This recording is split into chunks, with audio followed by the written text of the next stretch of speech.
When Reed Holloway saw a widow and her children eating scraps behind a frozen restaurant, he made a decision that would change 5 lives forever. In 1883, Montana Territory, showing mercy to a thief's widow could cost you everything: your reputation, your business, even your life. But sometimes the hardest choice is the only human one. This is a story of survival, redemption, and a family forged not by blood, but by a single moment of compassion in the bitter cold. Stay until the end and comment what city you are watching from. I want to see how far this story travels. The wind that December night did not howl. It screamed. It came down from the mountains like something wounded and furious, tearing through the narrow streets of Clemens Ridge, Montana Territory.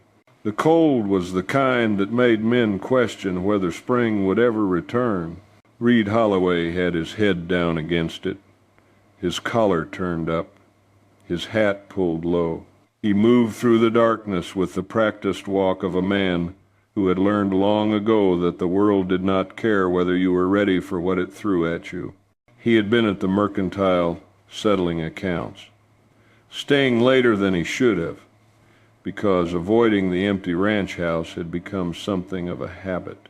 2 years now since Sarah died, 2 years since he buried her and the son who never drew breath. He laid them both in the frozen ground on a day much like this one. The house still smelled like her sometimes. Or maybe that was just his mind playing tricks, holding on to something that was already gone. Reed was not a large man, but he was built like the work he did. Lean, hard, weathered by 34 years of Montana winters and summers that were nearly as brutal. His face was all angles and sun lines, his hands scarred and capable, his eyes the color of weathered denim. People in town said he had gotten quieter after Sarah passed, that the light had gone out of him. They were not wrong. He was cutting through the alley behind Morrison's restaurant when he heard it. A sound so small it almost got lost in the wind. A child's voice, thin and frightened. Reed stopped, every instinct suddenly alert. The alley was dark, lit only by the pale spill of lamplight from Morrison's back window. Reed moved toward the sound. That is when he saw them. A woman, thin as a fence post, crouched beside 3 wooden crates pushed against the restaurant's back wall. She was trying to shield 2 children from the wind with her own body. The children, a boy maybe 7 or 8, and a little girl who could not have been more than 5, were pressed against her. Their clothes threadbare and inadequate, their faces hollow with the kind of hunger that takes weeks to carve into young bones. The woman was dividing something in her hands, breaking it into pieces with fingers that trembled from more than just cold. Biscuits, Reed realized. Hard leftover biscuits, probably pulled from Morrison's trash. She was giving the larger pieces to the children, keeping almost nothing for herself. Reed heard her speak to them softly, her voice hoarse and gentle. She said, "Eat slow, make it last. That is all there is tonight." Reed felt something crack open in his chest, something that had been frozen solid for 2 years. The little girl looked up then. Her eyes caught the lamplight. They were huge in her thin face, dark and frightened. So tired, she clutched the biscuit in both hands like it was precious, like it was everything. The little girl whispered, "Mama, I am still hungry." The woman's face nearly broke Reed's heart. She pulled the child closer. He could see her fighting tears, fighting the complete helplessness of having nothing more to give. The woman said, "I know, baby. I know. Just eat what you have. We will find something tomorrow." But there would not be anything tomorrow. Reed knew that sound in a parent's voice, the sound of someone lying to their child because the truth was too terrible to speak aloud. He had heard his own mother use that same tone 30 years ago, before she died and left him and his sister Emma alone in a world that did not care whether children starved or survived. The memory hit him like a physical blow. Emma, 8 years old, dividing a single potato between them. Emma telling him to eat her share because he was smaller. Emma dying that winter while he watched, helpless and small and useless. Reed stepped forward before he knew he was going to move. He said, "Ma'am." The woman's head snapped up. Her body immediately shifted to put herself between Reed and the children. Her face was young, mid-20s maybe, but worn hard by circumstances. She had good bones beneath the hunger, dark hair coming loose from a threadbare scarf, eyes that held equal parts fear and defiance. She said quickly, "We are not causing trouble. We will move on. We were just—" Reed interrupted her. He asked, "How long since you ate?" The woman's jaw tightened. She said, "That is not your concern." Reed asked again, "How long?" She stared at him. The stranger, emerging from the darkness, something in his face must have convinced her he was not going to hurt them. Her shoulders sagged slightly. She admitted, 2 days. Real food, I mean. We have had scraps, but 2 days. Reed looked at the children again.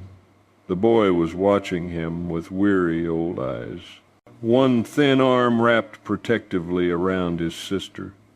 The little girl had started crying silently, tears cutting clean tracks through the dirt on her face.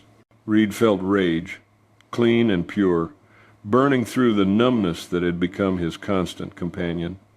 Not rage at this woman, but at a world that let children eat garbage in the cold, while men like Morrison threw away more food than these three could eat in a week. Reed said simply, "Come with me." The woman shook her head immediately when Reed told her to come with him. She said, "No, thank you. We will manage." Reed kept his voice gentle, like he was talking to a spooked horse. He said, "Morrison's is still open. I will buy you a meal, hot food for you and your children." The woman looked at her children, then back at Reed. He could see the war happening behind her eyes. Pride versus desperation. Caution versus need. She asked finally, "Why? Why would you do that?"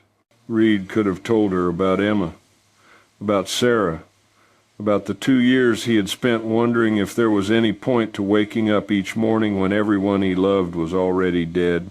Instead, he just said, "Because it is cold and they are hungry and I can help, that is reason enough." The woman studied his face for a long moment. Whatever she saw there must have convinced her.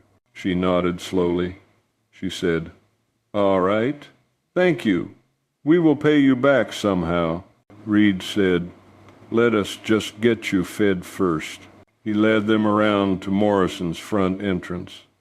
The woman kept the children close, her body still tensed like she expected this kindness to turn into a trap.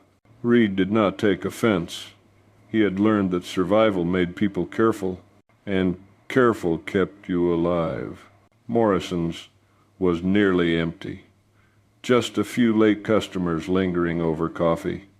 The owner, Gerald Morrison, was behind the counter. A thick man with a florid face and the kind of permanent scowl that came from years of viewing everyone as either a customer or a problem. Reed guided the woman and children to a table near the stove where the heat was strongest. The little girl made a small sound of relief as the warmth hit her. Reed told Morrison, 3 plates, stew, bread, milk for the children. Whatever you have, got hot. Morrison did not move. He was staring at the woman, his face darkening. Morrison said slowly, "Is that Mara Ellington?" The woman went very still. Morrison's voice got louder. He said, I know exactly who she is, the thief's widow. Got some nerve showing your face here, Mara." Mara's face had gone pale, but she lifted her chin. She said firmly, "My husband was not a thief." Morrison shot back, "That is not what the mine company said. Owen Ellington stole from them, and he died because he was a thief and a coward." Mara said, "That is not true."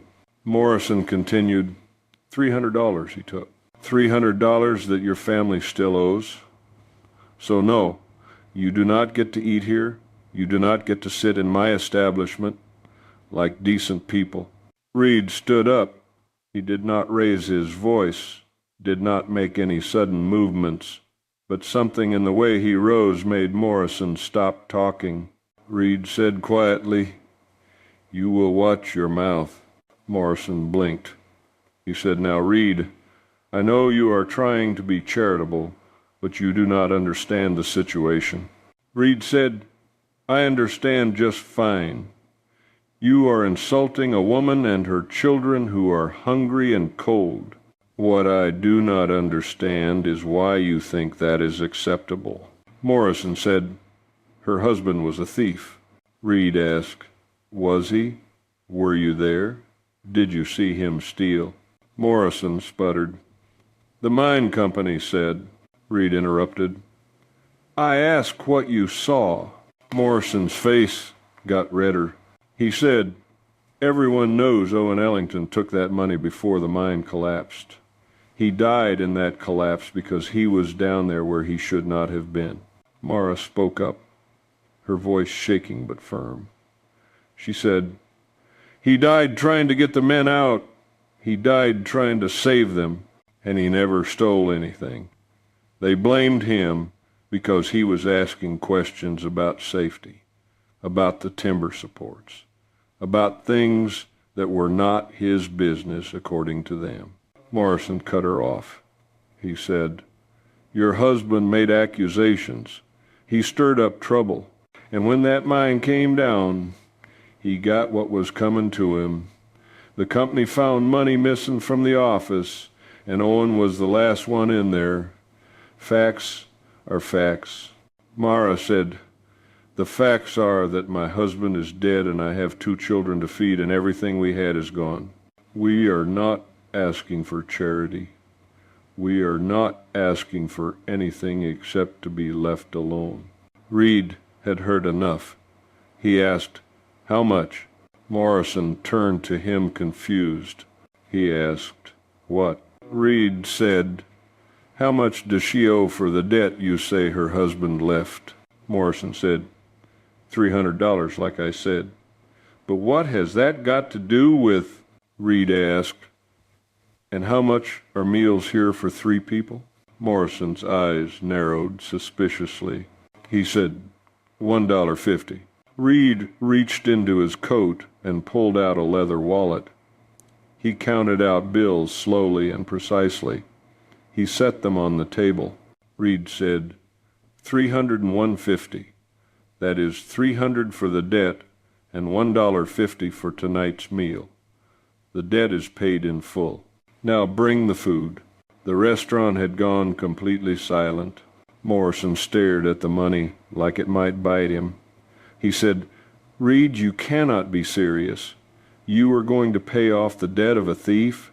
Reed said, "I am paying off a debt you claim exists. Whether it is legitimate or not is not my concern right now. What concerns me is that there are 2 children at this table who have not eaten in 2 days, and you are standing here running your mouth instead of feeding them. So either you bring the food I have paid for, or I take my money back and we walk across the street to the hotel restaurant, and I make sure everyone in town knows why." Morrison's face worked through several expressions: anger, confusion, calculation. Finally, greed won. He snatched up the bills. He muttered, "Fine, but do not think this makes her respectable." Reed said firmly, "The food, now." The owner stomped away toward the kitchen, muttering under his breath. Reed sat back down and found Mara staring at him with an expression he could not quite read. Shock? Gratitude? Confusion? Maybe fear. Mara said quietly, "You did not have to do that." Reed said, "I know." Mara said, "I cannot pay you back. I do not have anything." Reed said, "I did not ask you to." Mara asked desperately, "Why? Why would you do that? You do not even know me." Reed looked at her children. The boy, whose name he learned was Caleb, was still watching him with those two old eyes, suspicious and wary. But the little girl, Junie, had relaxed slightly in the warmth of the restaurant, her thin shoulders dropping, her breathing evening out. Reed said quietly, "Had a sister once, Emma. She died when she was 8, starved to death the winter after our parents died. I watched it happen, could not do anything about it. I was only 6.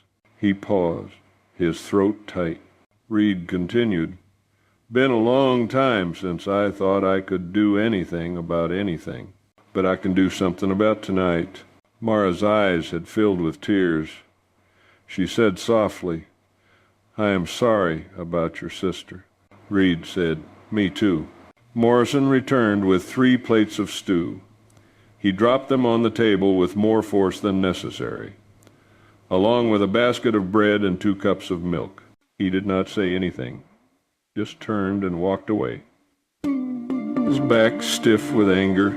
Reed pushed the plates toward Mara and the children. He said, "Eat."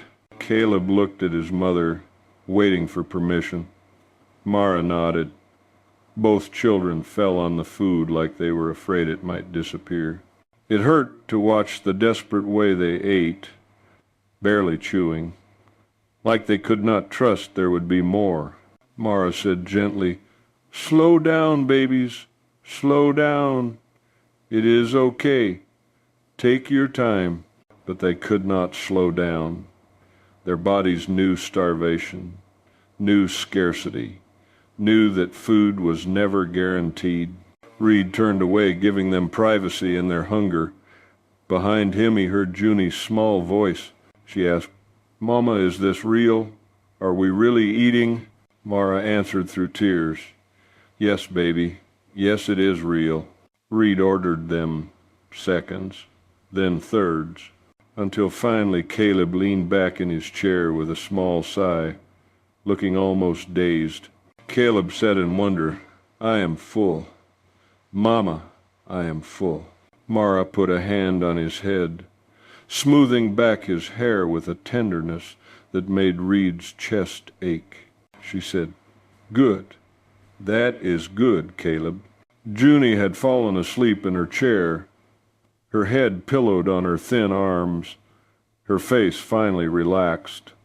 She looked younger asleep, more like the 5-year-old she should have been, less like the tiny survivor she had been forced to become. Reed asked quietly, "Where are you staying?" Mara's face closed down immediately, defensive. She said, "We have a place." Reed said, "Mara." She looked away. She admitted, "In the old Miller barn outside of town. It is dry mostly." Reed said, "It is 10 degrees outside, colder with the wind." Mara said, "It is what we have." Reed said firmly, "Not anymore." She looked back at him sharply. Reed had not planned this, had not thought it through. But looking at these 3 people, this woman who had been feeding her children garbage, these children who had learned to be grateful for scraps, he heard Sarah's voice in his head as clearly as if she were sitting beside him. Sarah seemed to say, "You know what you have to do, Reed. You have always known." Reed said, "You are coming home with me, you and the children, to my ranch." Mara shook her head immediately. She said, "No, absolutely not." Reed said, "You are freezing to death in that barn." Mara said, "We are surviving."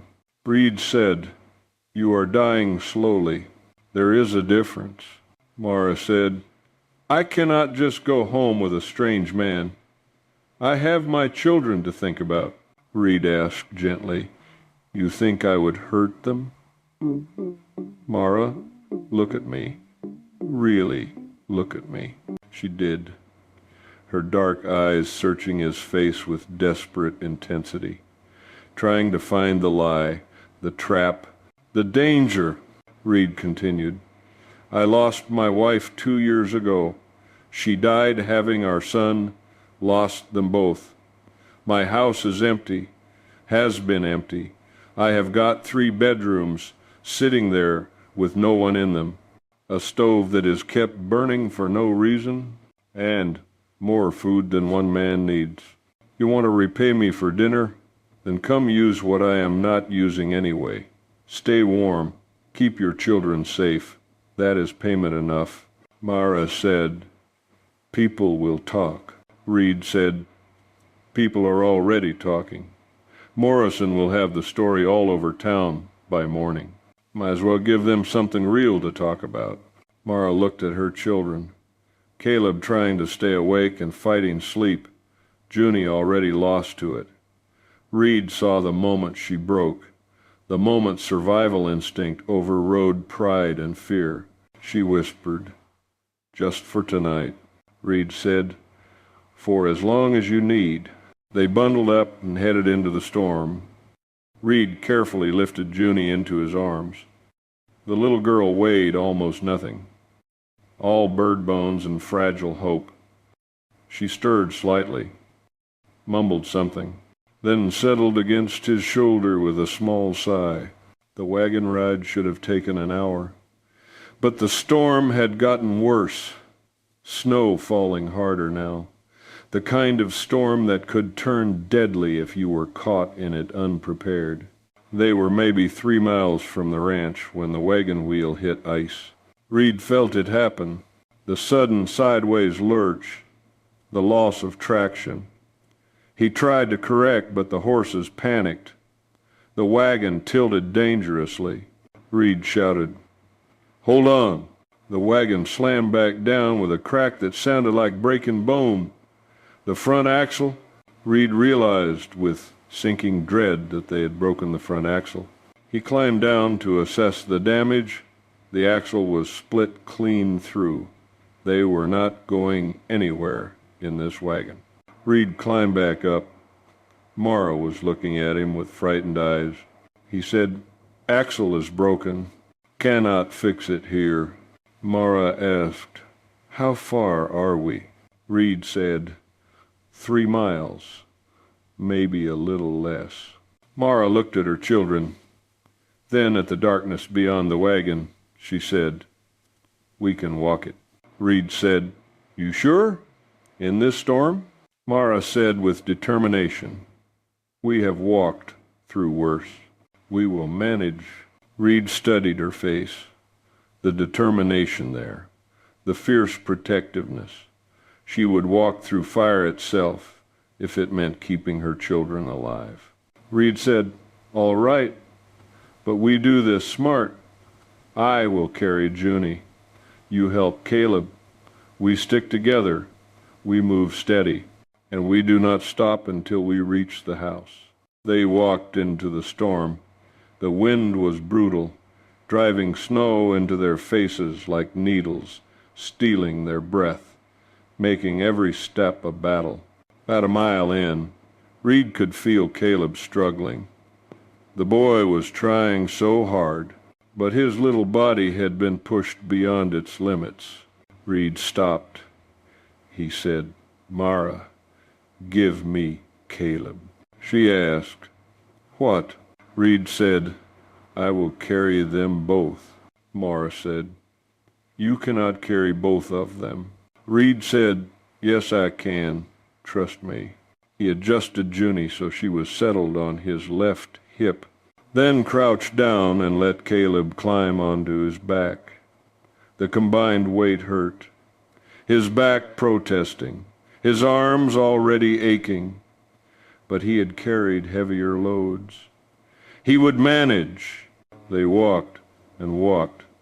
Time stopped meaning anything. There was only the next step, and the next, and the next. Reed's world narrowed to the children in his arms. Their weight, their warmth, the precious evidence that they were still alive. His legs were screaming. His arms had gone numb. But somewhere ahead, through the snow, he could see a light, small, distant. But there, the ranch. Home. Reed gasped. Almost there. See the light? That is the house. Just a little farther. Maris said. I see it, Reed. I see it. The last 100 yards were the hardest. Reed's body was shutting down. Everything screaming for him to stop, to rest, to give up. But Sarah's voice was in his head again. Fierce and loving, she seemed to say, Do not you dare quit, Reed Holloway. Do not you dare. He stumbled up the porch steps, barely keeping his balance. He told Mara, Get the door. Cannot use my hands. Mara rushed past him and shoved the door open. Heat poured out, blessed and beautiful. Reed stumbled inside and fell to his knees. Still holding the children, he managed to say, Close the door. Get it closed. Mara slammed the door behind them, shutting out the storm. The sudden silence was shocking. Reed's arms had finally given up. He carefully laid Junie on the rug in front of the fireplace, then helped Caleb slide off his back. Both children were frighteningly still, their faces white, their lips blue. Reed said, his voice slurred with exhaustion, We need to warm them. Slow. Too fast will hurt them. Get blankets from the bedroom, down the hall. Second door. Mara ran. Reed stripped off his soaked coat and boots, then carefully removed the children's wet clothes, checking them for frostbite. Their fingers and toes were white but not black. That was good. That meant they might be okay. Mara returned with blankets. Together they wrapped the children, holding them close to the fire but not too close, letting the heat reach them gradually. It took an hour before Reed was confident the children were out of danger. By then, all 4 of them were huddled in front of the fire, wrapped in blankets, too exhausted to move. Mara whispered, Thank you, Reed. You saved their lives. Reed corrected her. You saved them. You kept them alive this long. I just helped with one night. Mara said that one night made all the difference. Reed looked at the children now sleeping peacefully. He looked at Mara, this fierce woman who had walked 3 miles through a blizzard for her babies. And he realized that for the first time in 2 years his house did not feel empty. Reed woke to the sound of someone moving in his kitchen. For a moment he thought it was Sarah. His heart lifted with that terrible hope that sometimes came in the space between sleep and waking. Then memory crashed back down and reminded him she was gone. But the sounds continued. Quiet, careful movements. The soft clink of metal on metal. Reed pushed himself up from the chair where he had spent the night, his back protesting. He moved toward the kitchen doorway. Mara stood at the stove, stirring something in a pot. She had changed into one of Sarah's old dresses. It was too big on her thin frame. The sleeves rolled up, the waist cinched with a piece of rope. Her dark hair was pulled back, still damp from washing. She turned when she heard him. Startled, she said quickly, I am sorry. I did not mean to wake you. I just wanted to make breakfast to thank you. I hope it is okay that I... Reed said, It is fine. You did not have to. Mara said, I wanted to. I needed to do something. I cannot just take and give nothing back. Reed moved to the coffee pot, finding it already made and hot. He poured himself a cup. He asked, "How are the children?" Mara said, "Still sleeping. They were so exhausted." Junie had nightmares. She kept crying out in her sleep. I held her until she settled. Reed said, "That is normal after what they went through." Mara's voice turned bitter. She said, "After what I put them through, you mean?" Reed said firmly, "You kept them alive. That is what matters." Mara set down the spoon with a sharp click. She said, "Do you know what that feels like? To watch your children starve and know there is nothing you can do? To see them get thinner every day? To hear them cry from hunger and have nothing to give them?" Reed set down his coffee cup. He said, "Yeah, I do know." Mara looked at him, saw the truth in his face. Her anger deflated. She said softly, "Your sister, Emma." Reed nodded. He said, "She was 8 when she died. I was 6. I watched her give me her food, watched her pretend she was not hungry, watched her waste away. I was too young to understand what was happening until it was too late." Mara's eyes filled with tears. She turned away quickly, wiping at her face. She said, "The oatmeal is almost ready." Reed recognized the deflection. She had exposed enough vulnerability for one morning. They ate in silence, Mara picking at her food like she still could not quite believe it was real. Reed said quietly, "They are safe. You can relax." Mara said, "I do not know how anymore. It has been over a year since Owen died. A year of running, hiding, trying to survive. Every time I think we found a place to rest, something happens." She shook her head.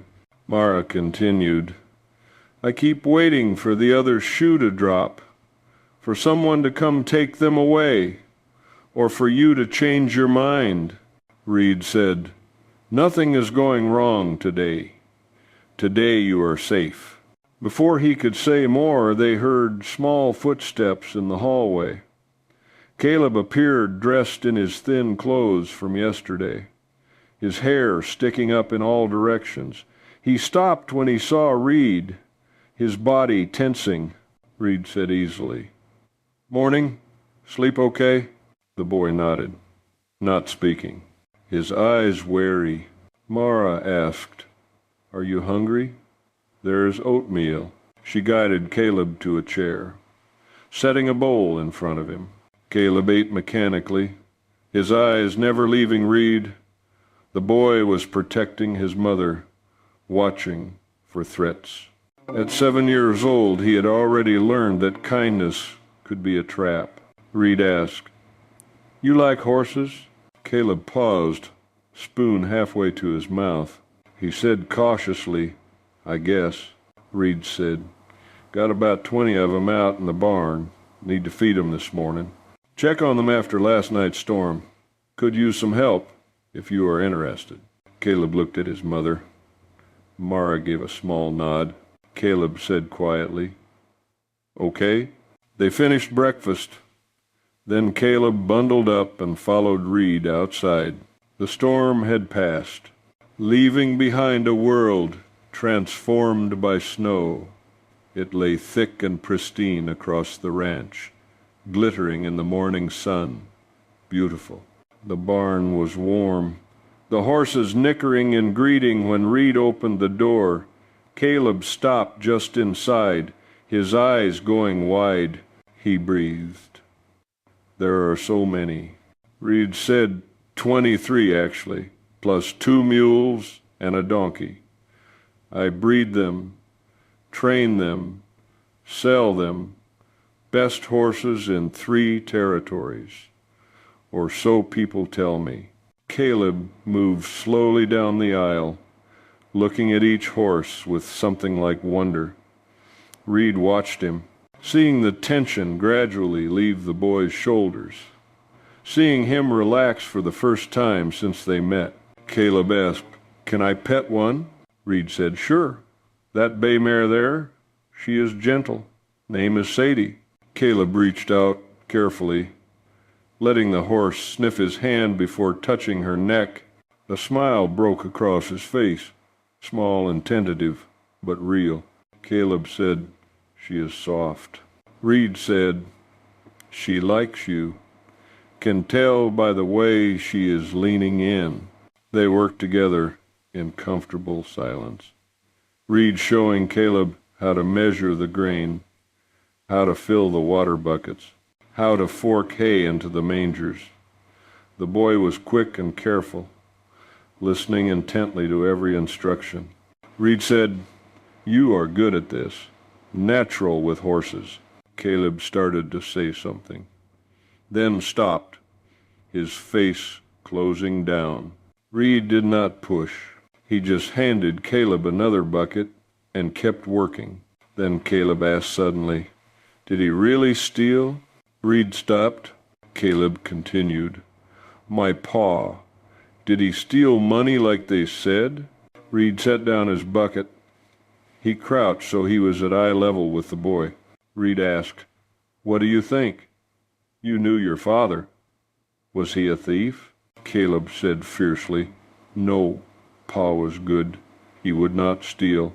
He said lying and stealing were wrong, that a man's word was all he had." The boy's eyes were bright with unshed tears. Caleb continued, "But everyone says he did. Even Mama gets scared when people talk about it. So maybe they are right and I am wrong."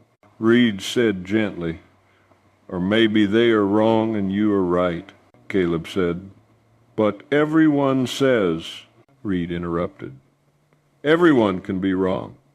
Happens all the time. People believe what is easy to believe, what fits with what they already think. Your father asked questions about the mine, about safety. That made him inconvenient. So when the mine collapsed and money went missing, he made a real convenient scapegoat." Caleb asked, "What is a scapegoat?" Reed explained, "Someone you blame for things they did not do, because it is easier than finding the person who really did them." Caleb thought about this, his young face serious. He asked, "So you think my pa did not steal?" Reed said, "I think your pa died trying to save men's lives. I think that is what matters." The boy's face crumpled. He said, "I miss him." Reed said, "I know. That is okay. Missing someone means they mattered, means they were worth missing." That night after the children were in bed, Reed and Mara sat by the fire. She was mending one of Caleb's shirts. Mara said quietly, "They are getting comfortable. Too comfortable, maybe. They are starting to think this is permanent." Reed asked, "Would that be so bad?" Mara's hand stilled. She said, "Reed, we cannot stay here forever. This is not our home." Reed asked, "Where else you going to go?" The question hung in the air between them. Mara admitted finally, "I do not know." Reed said, "I am not asking you to stay forever. I am not asking you for anything except to let your children be warm and fed and safe. Can you do that?" Mara's eyes filled with tears. She said, "I am scared. I am scared that if they get used to this, it will hurt worse when we have to leave." Reed said, "Then do not leave." Mara said, "It is not that simple." Reed asked, "Why not?" Mara said, "Because people talk, Reed, because you are a single man and I am a widow, and if I stay here, people will say things." Reed said, "Let them talk. Long as your children are safe, what does it matter?" Mara said, "It matters because talk can turn into action. It matters because people already think my husband was a thief." Reed said, "Then we make them think something else." Mara asked, "How?" Reed had not thought that far ahead, but once he said it, the idea crystallized. He said, "We find out what really happened at that mine. We prove your husband did not steal anything. We clear his name." Mara stared at him. She said, "That is impossible." Reed said, "The mine company lied, or someone there lied. Either way, there is truth somewhere, and we are going to find it." Mara asked desperately, "Why would you do that? Why would you risk everything?" Reed said, "Because it is right. Because your kids deserve to know their father was not a thief. Because you deserve to stop running." He leaned forward. Reed continued, "And because if we prove Owen did not steal, then that debt Morrison claimed you owed, that disappears too. You are free." Mara was crying now. She whispered, "Why are you being so kind to us?" Reed looked into the fire, seeing Sarah's face in the flames. Hearing Emma's voice in the wind outside, he said, "Because nobody was kind to my sister when she needed it. Because my wife died and I could not save her. Because for 2 years I have been walking around half alive, just going through the motions." He met her eyes. Reed continued, "Then I saw you and your kids eating garbage in the snow, and something in me just broke open, or maybe woke up. I do not know, but I cannot bring back Emma or Sarah, but I can help you. So that is what I am going to do." The next morning, Reed rode into Clemens Ridge. He needed supplies, but more than that, he needed information. If he was going to clear Owen Ellington's name, he needed to know what really happened at that mine. The town was buzzing. Reed could feel it the moment he rode in. Eyes following him. Whispers starting up. People turning to stare. Morrison had done his work well. Everyone knew about Reed taking in the widow and her children. Reed ignored it. He tied his horse outside the mercantile and headed inside. Sam Fletcher, the owner, looked up from behind the counter, his face carefully neutral. Sam said, "Morning, Reed." Reed said, "Sam, need some supplies." Sam said, "Sure thing." But his voice was stiff, formal, different from usual. Reed began gathering what he needed: flour, sugar, coffee, dried beans, fabric for making the children proper clothes. As he worked, he felt eyes on him. 2 women at the fabric counter were whispering, their voices just loud enough to be heard. One woman said, "Here he has got her living there. The Ellington woman, scandalous." The other said, "A widow and a widower under one roof. And those children, children of a thief." Reed's hands tightened on the bag of flour he was holding. He set it down carefully and turned to face the women. He said quietly, "Beg your pardon. You are talking about guests in my home. I would appreciate if you would show them respect." The women's faces flushed red. One stammered, "We did not mean." Reed said, "You did mean, but you are wrong.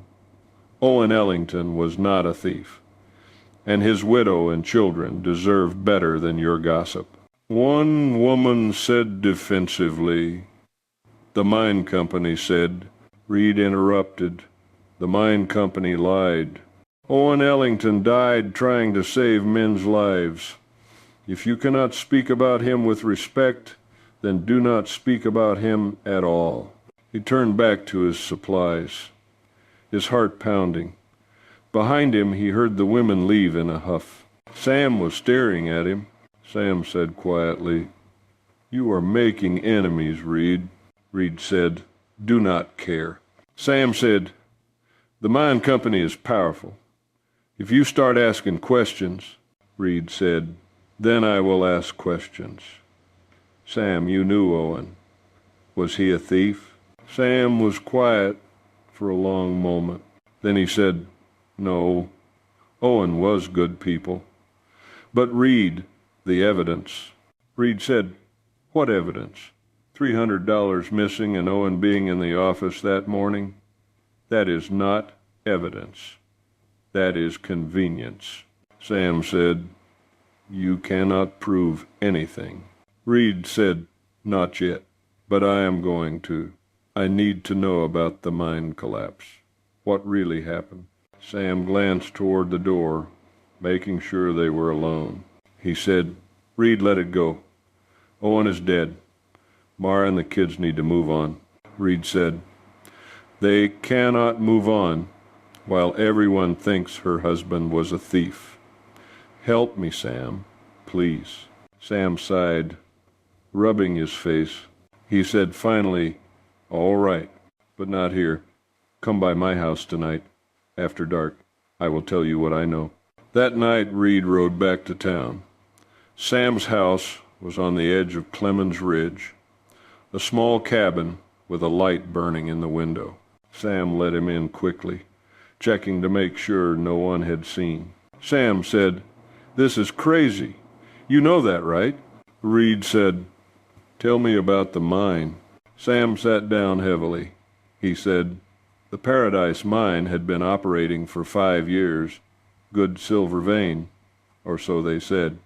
Owen worked there for 3 years, started as a mucker, worked his way up to shift supervisor. He was smart, good with numbers, good with men." Sam paused. He continued, "About 6 months before the collapse, he started asking questions about the timber supports, about the ventilation, about corners being cut. He went to the foreman, then to the mine superintendent, then to the company managers. Nobody wanted to hear it." Reed asked, "Why not?" Sam said, "Because fixing those problems would cost money and shut down production. The mine company was already in debt, needed to pull out as much silver as possible, as fast as possible. Safety was inconvenient." Reed felt cold fury building in his chest. He said, "So they ignored him." Sam said, "Worse. They started making his life difficult, cutting his hours, giving him the worst shifts, spreading rumors that he was a troublemaker. Owen knew he was being pushed out, but he would not back down. He kept saying someone was going to die if they did not fix the supports." Reed asked, "And then the mine collapsed?" Sam nodded. He said, "February 3rd, 1882, middle of the day shift. 37 men underground. The main support beam gave way, brought down half the tunnel system. 7 men died, including Owen." Sam continued, "He had gone down there on his day off, said he wanted to check something. When the collapse started, he tried to get the men out. They say he saved 4 lives before the ceiling came down on him." Reed said, "And the money went missing the day before?" Sam said, $300 from the company office. Owen had been in there that morning, meeting with the superintendent.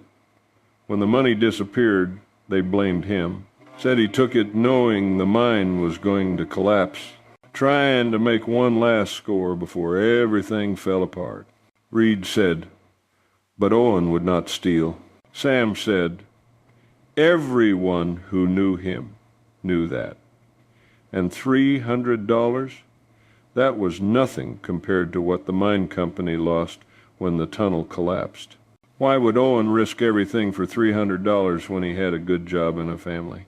Reed said he would not. "So who did take the money?" Sam looked at him for a long moment. He said, "You really want to know? Talk to Jack Mercier. He was the mine superintendent. Owen met with him the morning the money disappeared. After the collapse, Mercier left town real sudden like. Here he is down in Silver City now, managing another mine for the same company." Reed committed the name to memory. "Jack Mercier," Sam added. One more thing.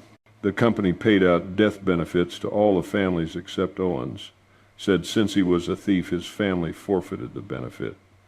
$200 that would have kept Mara and the kids fed for months. Reed stood. He said, "Thank you, Sam." Sam said, "Reed, be careful. The mine company has got reach. They do not like people asking questions." Reed said, "Do not care what they like." He rode home through the darkness, his mind working. Jack Mercier, the superintendent who had met with Owen the morning the money disappeared, who had left town right after the collapse. That was no coincidence. When he got back to the ranch, Mara was waiting up for him. Sitting by the fire, she said, "You went to town to ask about Owen." Reed sat down across from her. He said, "I talked to Sam Fletcher. He told me about Jack Mercier." Mara's face went pale. She said, "Mercier, you know him?" Mara said, "He is the one who accused Owen, who said he had seen Owen acting suspicious. Going through the office. After the collapse, Mercier told everyone Owen had stolen the money and deserved what he got." She was shaking now. Mara continued, "Owen hated him. Said Mercier was corrupt, was cutting corners to line his own pockets. They had terrible arguments about the safety issues." Reed said, "Mercier left town after the collapse. Sam says he is in Silver City now." Mara asked, "So what does that prove?" Reed said, "Maybe nothing, maybe everything. But I am going to find out." Mara stood abruptly. She said, "No, Reed. No, you cannot go chasing after Mercier. He is dangerous." Reed said, "I am not afraid." Mara said, "You should be. They have power, Reed.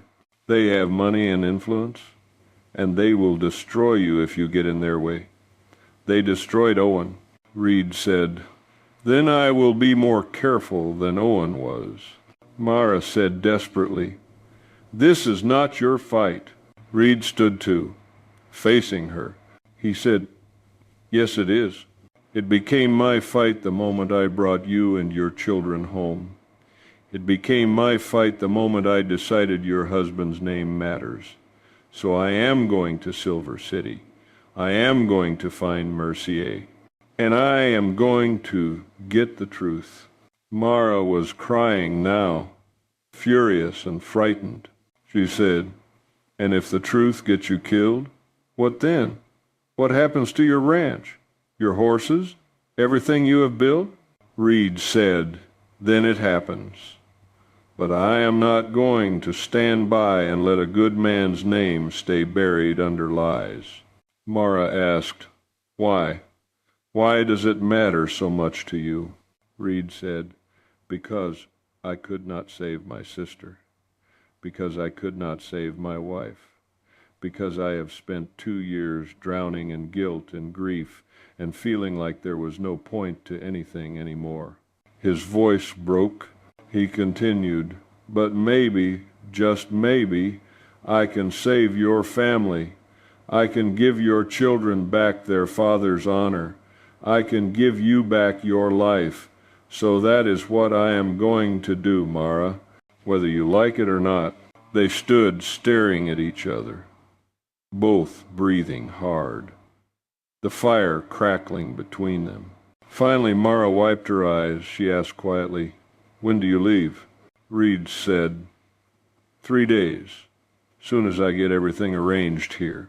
Mara said, "Be careful, please. We have lost enough already." Reed left for Silver City 3 days later with enough supplies for a week and a determination that bordered on reckless.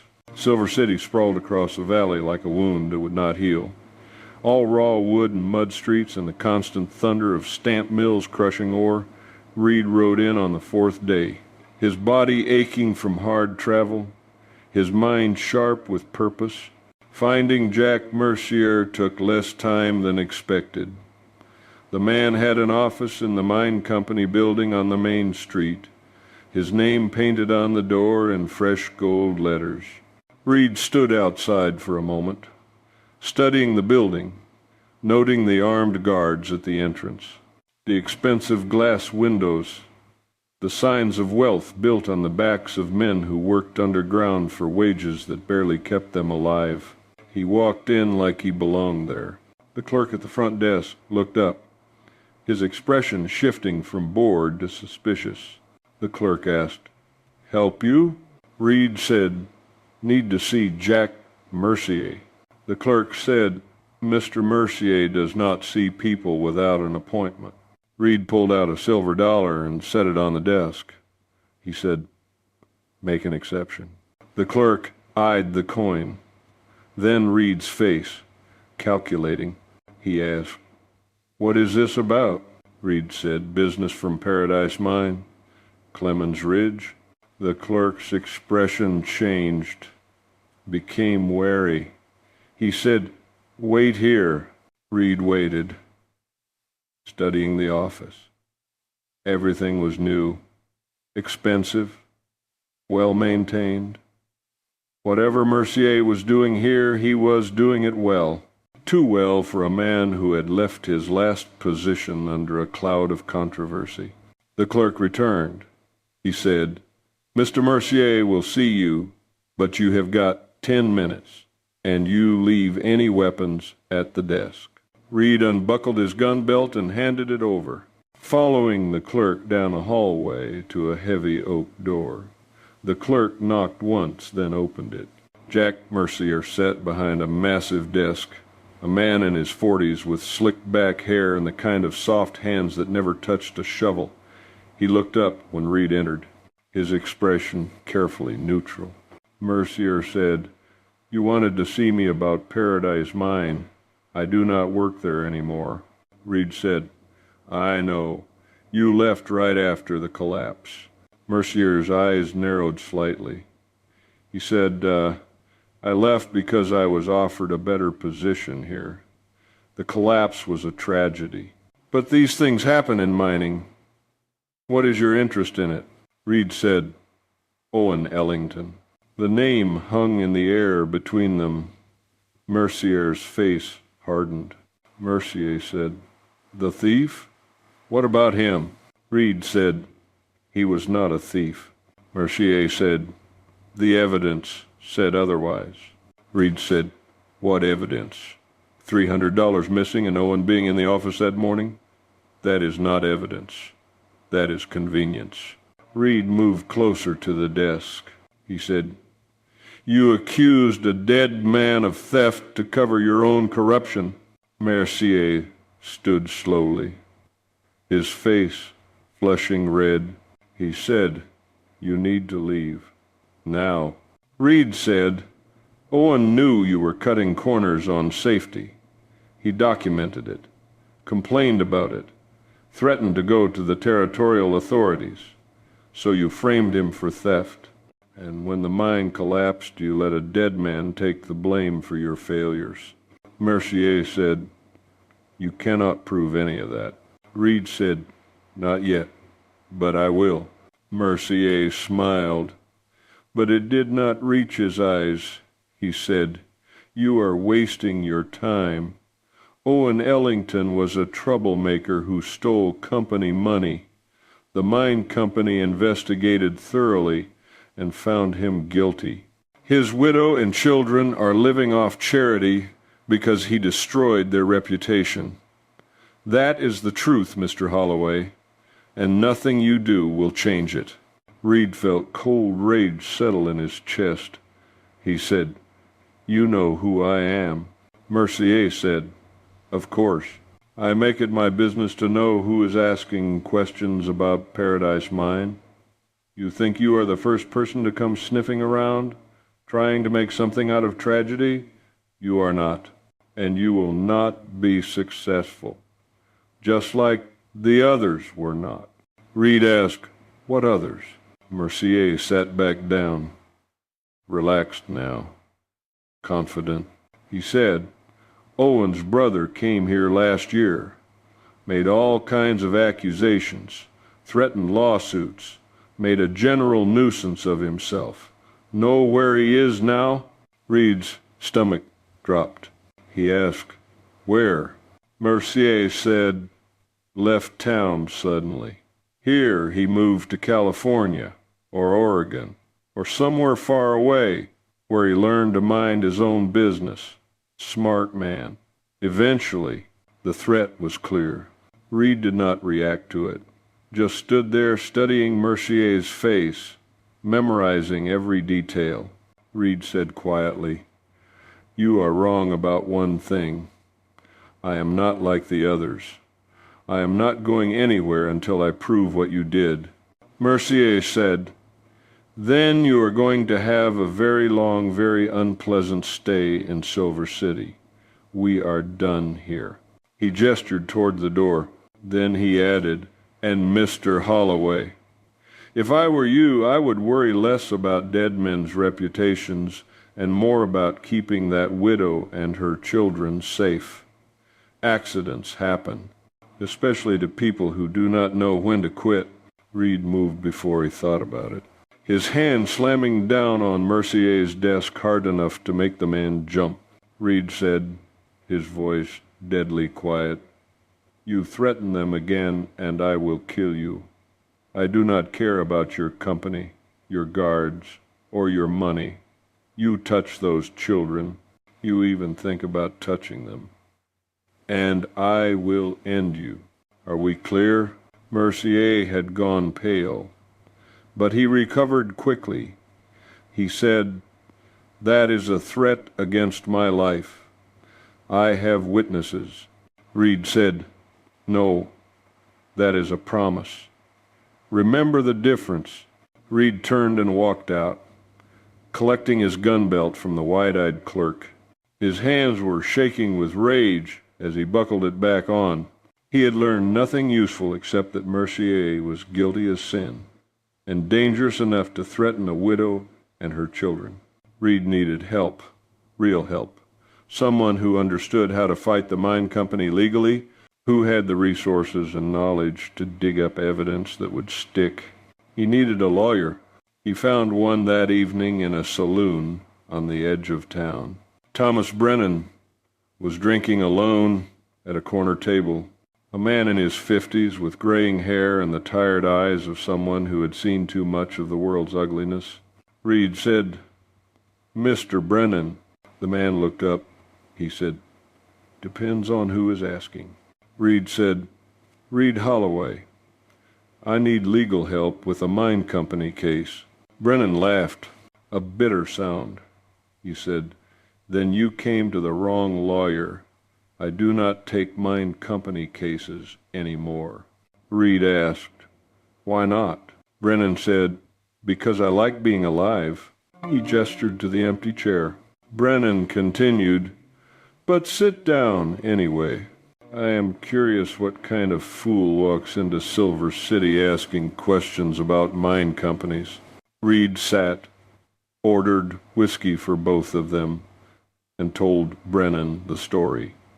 Owen Ellington, the Paradise Mine collapse, the missing money, Mercier's threats. Brennan listened without interrupting, his expression growing darker with each detail. When Reed finished, Brennan said, "You are right about one thing. Owen was framed. I would bet my practice on it." Reed asked, "Can you prove it?" Brennan said, "Maybe, but it will be dangerous and expensive and might get us both killed." Reed said, "I will pay whatever it costs."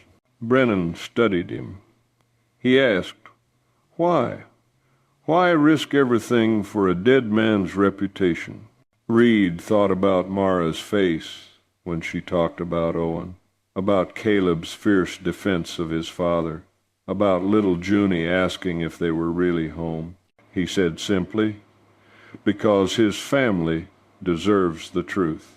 Brennan was quiet for a long moment. Then he nodded. He said, "All right, I will help you, but we do this carefully. legally, by the book.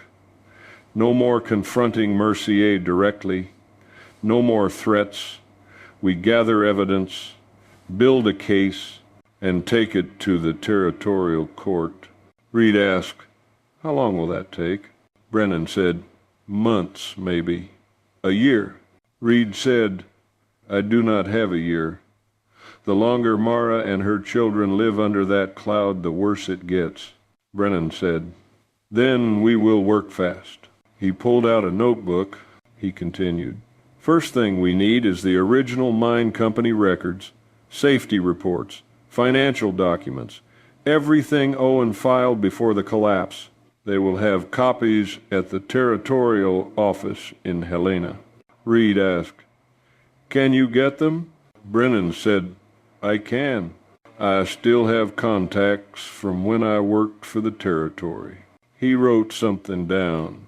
Brennan continued, "Second, we need witnesses, miners who worked with Owen, who heard him complain about safety issues, who can testify that he was trying to save lives, not steal money." Reed asked, "How do we find them?" Brennan said, "Most of the survivors from Paradise Mine are scattered now, working other mines, other towns, but I can track them down." He looked up. Brennan said, "This is going to cost money, Reed. Legal fees, travel expenses, witness payments. You prepared for that?" Reed thought about his savings, built up over 8 years of careful ranching. He said, "I am prepared." Brennan said, "Then let us get started." Reed stayed in Silver City for 3 more days while Brennan began the investigation. They started with the county records office. Digging through files from the mine collapse, what they found was damning in its absence. All of Owen's safety reports had been removed from the file. Every complaint, every warning, every documented concern, simply gone. Brennan said, his voice tight with anger, "Someone cleaned this file, removed anything that would make the mine company look negligent." Reed said, "Mercier, probably, or someone working for him." Brennan made notes. He said, "But here is the thing about records. They leave traces. Owen would have kept his own copies. Where would his personal effects be?" Reed felt something sink in his chest. He said, "Mara would have them, if they survived." Brennan said, "Then that is where we start next." But before Reed could leave, Silver City trouble found him. He was walking back to his hotel on the 3rd night when 3 men stepped out of an alley. They were big, rough-looking, the kind of men who got paid to solve problems with violence. One of them asked, "Reed Holloway?" Reed's hand moved to his gun. He asked, "Who is asking?" The largest one said, "Message from Mr. Mercier. Stop asking questions about Paradise Mine. Stop bothering people. Go home and forget about Owen Ellington." Reed asked, "And if I do not?" The man smiled. Showing broken teeth, he said, "Then we make sure you cannot ask any more questions. Permanent-like." Reed's mind raced, calculating odds. 3 against 1 in a dark street with no witnesses. He could try to fight, but the smart move was to talk his way out. Reed said carefully, "Tell Mercier I got his message. I will think about it." The large man said, "Thinking time is over. We need your answer now." Reed said, "My answer is no." The men moved fast, but Reed was faster. He had grown up fighting, learned to survive on the streets after Emma died. He had not forgotten those lessons. He drew his gun as he moved, firing once into the ground between them. The shot echoed like thunder in the narrow street. The men froze. Reed said, his voice steady despite his racing heart, "Next one goes center mass. Your choice." The leader's hand was on his own gun. He said, "You cannot shoot all three of us." Reed said, "No, but I will get you first. That a trade you are willing to make?" The moment stretched out, taut and dangerous. Then voices sounded from the main street, people responding to the gunshot. The leader's eyes flicked toward the sound. "Calculating," he said. "This is not over." Reed said, "Yes, it is. Tell Mercier if he sends anyone after me again, I go straight to the territorial marshal. Tell him I have got a lawyer now, got documentation, got witnesses. Tell him if anything happens to me, everything I know goes straight to the authorities." He continued, "He touches me, he touches the widow Ellington or her children, and his whole operation comes down. Make sure he understands that." The men backed away, disappearing into the darkness. Reed kept his gun drawn until they were gone, then holstered it with shaking hands. His bluff had worked, but it had been close, too close. He packed that night and left before dawn, riding hard for home. He had been gone 6 days, and every mile that separated him from Mara and the children felt like a weight pressing on his chest. Mercier's threat echoed in his mind. Accidents happen, especially to people who do not know when to quit. Reed pushed his horse harder, but back at the ranch, trouble was already brewing. While Reed was gone, Mara had received a visitor. Sheriff Tom Blackwood had come with 3 deputies, their faces grim. The sheriff said, "Morning, ma'am. Need to talk to Reed Holloway."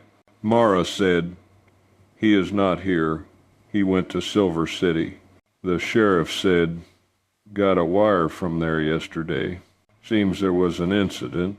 Shots fired. 3 men claim he threatened them. Drew his weapon unprovoked." Mara's blood ran cold. She said, "That is a lie." The sheriff said, "Maybe, but I have got a witness statement signed by a mine superintendent named Jack Mercier. Says Mr. Holloway came to his office, made wild accusations, threatened his life." Mara realized what was happening.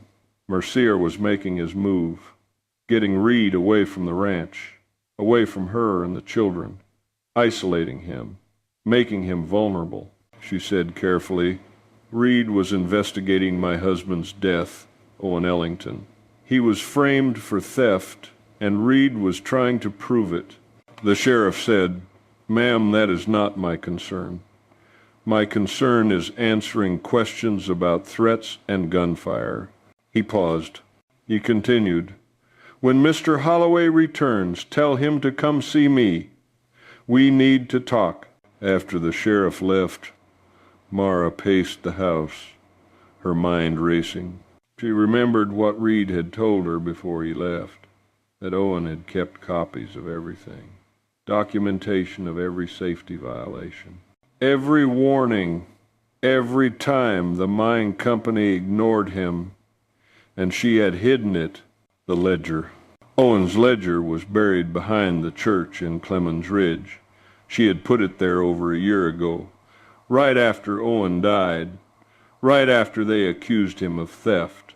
She had been afraid the mine company would come looking for it, would destroy the only proof that Owen had been telling the truth. Mara made a decision. That night after the children were asleep, she bundled them up, put them in the wagon, and headed for town. Caleb asked sleepily, "Mama, where are we going?" Mara said, "I need to get something important about your papa." The ride to Clemens Ridge took 2 hours. Mara kept the horse at a steady walk, avoiding anything that might attract attention. She stopped the wagon near the church, but not too close. She told Caleb, "Stay here with Junie.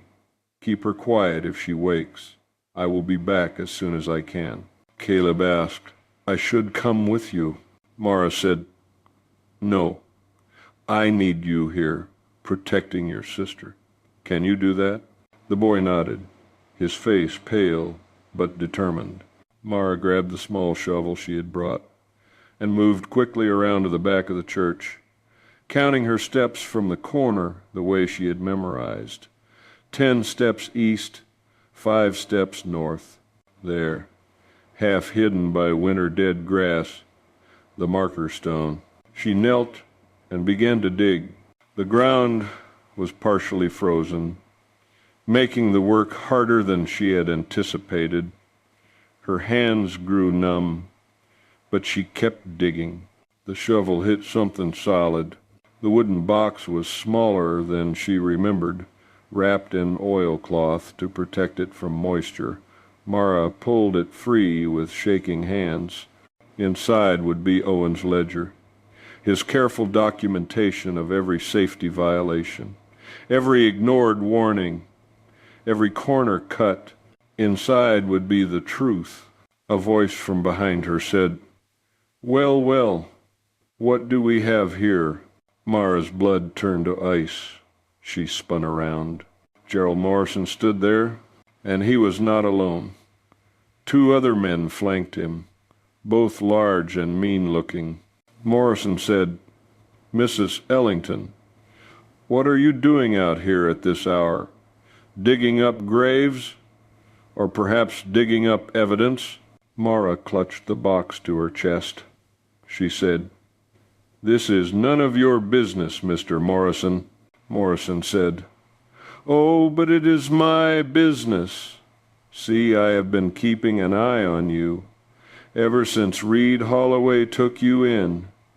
And when I heard he had been detained in Silver City, I got to thinking, what would a desperate widow do if her protector was locked up? What might she try to retrieve?" Mara's heart was pounding. She asked, "How did you know about the ledger?" Morrison smiled, showing too many teeth. He said, "The mine company's been looking for Owen's records since the day he died. They knew he kept copies, just did not know where. But I have been patient, knew eventually you would lead me right to it." He extended his hand. Morrison said, "Give me the box." Mara said, "No." Morrison said, "Mrs. Ellington, you are a widow with 2 small children and no protection. Reed is in jail, probably going to stay there a good long while. You have got nowhere to go, no one to help you. Give me the box, and maybe I can convince the mine company to be merciful." Mara said, "Merciful? Like they were merciful to Owen? Like they were merciful when they let us starve rather than pay his death benefit?" Morrison's expression hardened. He said, "Your husband was a thief who got what he deserved. Now give me that box before someone gets hurt." Mara looked at the men blocking her path, calculated her chances of breaking through, knew they were almost 0. She turned and ran, not toward the wagon where Caleb and Junie were vulnerable, but toward the church itself, toward the main street, toward anywhere there might be people or witnesses. She heard Morrison shouting behind her, heard heavy footsteps pursuing, but she did not look back. A hand grabbed her shoulder, spinning her around. She fell hard, the box flying from her grip, landing in the dirt a few feet away. One of Morrison's men loomed over her, reaching for the box. Mara lunged for it, her fingers closing around the oilcloth just as the man's boot came down, pinning her hand to the ground. Pain exploded up her arm. She cried out, trying to pull free, but the man just pressed harder. Morrison appeared above her, reaching down for the box. He said, "Stupid woman, all this trouble for a dead man's lies." Mara said through the pain, "They are not lies." Owen documented everything, every violation, every warning, every time you and your friends chose profit over lives. It is all there, and when people see it, they will know the truth." Morrison said, "No one is going to see anything. This evidence is going to disappear, just like Owen's other copies disappeared, and you are going to forget you ever had it." A voice came from the darkness behind Morrison, cold and sharp as a knife. The voice said, "The heck she is?" Everyone froze. Sam Fletcher stepped into the moonlight, a shotgun leveled at Morrison's chest. Behind him were two other men from town, both armed. Sam said quietly, "Let her up and give back that box." Morrison's face twisted with rage. He said, "This does not concern you, Fletcher." Sam said, "Wrong. Mara is under Reed Holloway's protection, and you just assaulted a widow in front of witnesses. So you have got two choices. Give back the box and walk away, or explain to Sheriff Blackwood why you were attacking a woman behind a church at midnight." The standoff stretched out, taut and dangerous. Finally, Morrison dropped the box in the dirt. He and his men backed away, disappearing into the darkness. Sam helped Mara to her feet. He said, "Your boy had the sense to come find me when he saw Morrison following you. Smart kid." He picked up the box containing Owen's ledger. Sam said, "You need to get this to Reed's lawyer tonight. Give it to me. I will ride to Silver City myself." Mara hesitated, then nodded. She said, "This is everything, Sam. If we lose it," Sam said, "we will not. I promise." 3 days passed with agonizing slowness. Mara kept the children close, terrified that Morrison or the mine company would come for them. On the morning of the 4th day, a rider appeared on the horizon. Reed. He rode into the yard, looking exhausted, but alive. Mara ran to him. Wrapping her arms around him, she said, "You are back. You are really back." Reed said Thomas Brennan got Owen's ledger. He went straight to the territorial court with it, filed charges against Jack Mercier for fraud and negligence. He continued, "The court issued a warrant for Mercier's arrest. They released me immediately." Mara could barely breathe. She asked, "So Owen's name is cleared?" Reed said, "Officially. The court issued a statement this morning, exonerating Owen Ellington of all charges. Said he died a hero, trying to save lives." His voice roughened with emotion. Reed continued, "Your husband's death benefit is being reinstated, plus additional compensation, and the mine company is being shut down. Owen's documentation exposed corruption across their entire operation." Mara felt her knees give way. She was crying. Great gasping sobs of relief and grief and vindication, all mixed together. She kept saying, "He was good. He was good." Reed said, "And now everyone knows." That afternoon, townspeople from Clemens Ridge came to apologize. They brought gifts, food, clothing for the children. Their faces showed genuine remorse. Martha Hendricks said, "We believed the mine company's lies about your husband. We treated you shamefully. We are sorry. Your family is welcome in Clemens Ridge now." Mara accepted their apologies, accepting the fact that sometimes people did change their minds when presented with truth. After the visitors left, Mara said quietly, "Everything is different now. Owen's name is cleared. We have money." She paused. He continued, "I could rent a house in town, start over properly." Reed felt something cold settle in his chest. He asked, "Is that what you want?" Mara said, "I do not know what I want. But Reed, we cannot stay here forever. We cannot keep imposing. Reed said firmly, "You are not imposing." This place needed life in it again. It needed noise and children running through it. He caught her hands, holding them gently. Reed said, "Stay. Please stay here. You and the children. Not as guests, but as family." Mara's eyes widened. She asked, "What are you saying?" Reed took a deep breath. He said, "I am saying that having you here has woken something up in me, something I thought died with Sarah. I have come to love your children, and I have come to love you." The words hung in the air between them. Mara whispered, "I am broken, Reed. I am scared and damaged. I do not know if I have anything left to give." Reed said, "Then we will be broken together. We will figure it out together." Mara was crying now. She said, "I need time. I need to figure out who I am without being Owen's wife." Reed said, "Take all you need. We will go slow." She reached out and took his hand, holding it tight. Mara said, "But I want you to know that I feel something too. My children are starting to smile again because of you, and I think I am ready to believe in the future again." 6 weeks later, on a cold February day, they were married.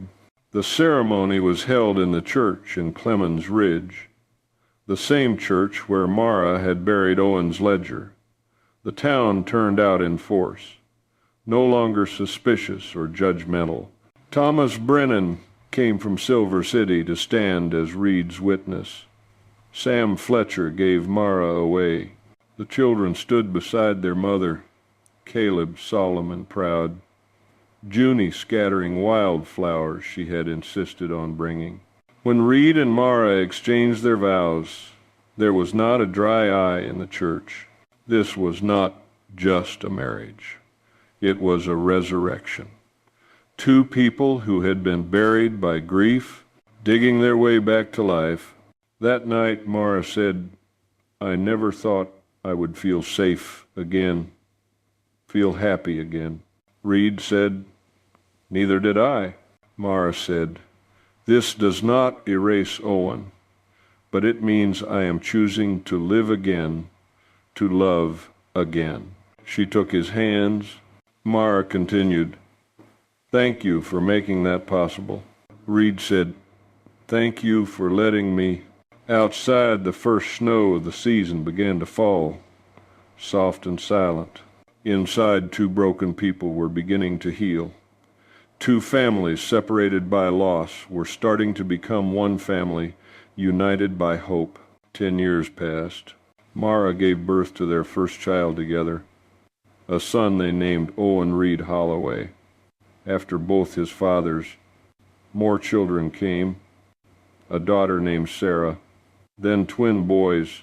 The house that had stood silent rang with laughter and the chaotic music of a large, happy family. Caleb grew into a fine young man.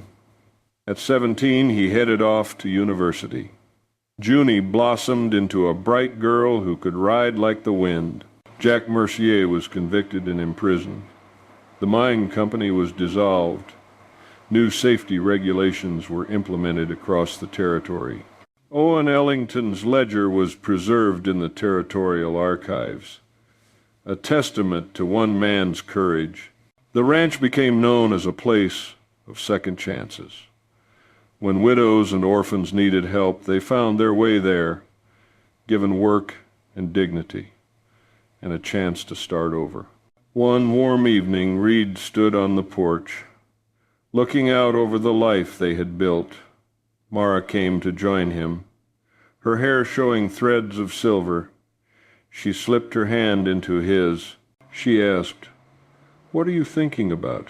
Reed said, "About that night, about how close I came to just walking past you." Mara said, "But you did not. You stopped. You saw us." Reed said, Best decision I ever made." Inside the house, young Owen Reed was asking Caleb about the grandfather he was named for. Caleb said, "He was the man who gave us our name and our pride, who taught us that doing the right thing matters, even when it is hard." Owen Reed asked, "And then Papa Reed found you?" Caleb smiled. He said, "He found us eating scraps in an alley, and he said, 'Pack your things, we are going home.' And everything changed." Owen Reed said, "So we are lucky." Caleb said, "The luckiest." Outside, Reed looked at his family, his children, his wife, and he thought about that December night so many years ago. He had not just saved 3 hungry people, he had saved himself. "Pack your things," he had told Mara that night. "We are going home." Not knowing he was talking about himself as much as her. Not knowing that in saving her family, he was saving himself. They had built a life that honored the past while embracing the future. They had proven that even after the darkest winter, spring could come again. That love could bloom in the most unexpected places. That family was something you built, not something you were born into. The Holloway Ranch stood as a testament, a haven for the broken, a home where second chances became new beginnings. And it all started with a cowboy who said the words that changed 5 lives forever. "Pack your things, we are going home." And they did, and they were.